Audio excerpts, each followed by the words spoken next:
लिखेंगे पराक्रम के पर्याय ऑपरेशन सिंदूर के जरिए पाकिस्तानी आतंकी ठिकानों को मटियामेट करने की भारतीय सेना की अभूतपूर्व सैन्य कार्रवाई से बौखलाए पाकिस्तान ने भारत में सीमावर्ती इलाकों में आम लोगों पर गोलाबारी करने के साथ भारतीय सैन्य ठिकानों को निशाना बनाने की जो हरकत की उसका वैसा जवाब देना जरूरी था जैसा दिया गया। भारत ने पाकिस्तान के प्रमुख शहर लाहौर के एयर डिफेंस सिस्टम को तो तबाह किया ही, सैन्य मुख्यालय वाले शहर रावलपिंडी कराची समेत 8 शहरों में ड्रोन बरसाए। इसका मतलब है कि भारत पाकिस्तान के चप्पे चप्पे पर हमला करने में समर्थ है और वह चाहे तो उसके सैन्य ठिकानों और यहां तक कि उसकी सेना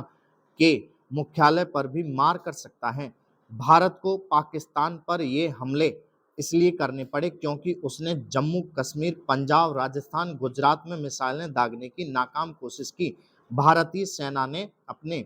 अवैध सुरक्षा तंत्र से ये हमले नाकाम कर दिए।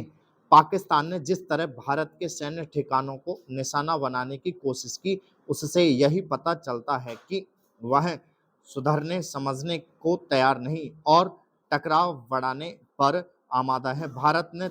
अभी तो सीमित ड्रोन हमले कर एक तरह से पाकिस्तान के प्रति नरमी ही दिखाई, लेकिन यदि वह आम लोगों को निशाना बनाने के साथ सैन्य ठिकानों पर हमले की कोशिश जारी रखता है तो फिर उसे ढंग से सबक सिखाने के लिए उसके सैन्य तंत्र को छिन्न-भिन्न करने के अलावा और कोई उपाय नहीं रह जाएगा।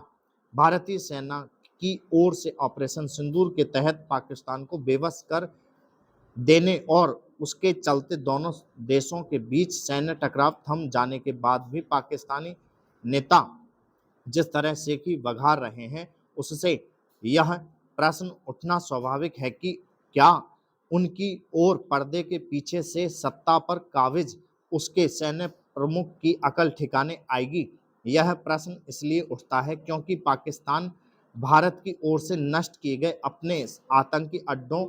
को आतंकियों की शरणस्थली मानने से तो इनकार कर ही रहा है, उनका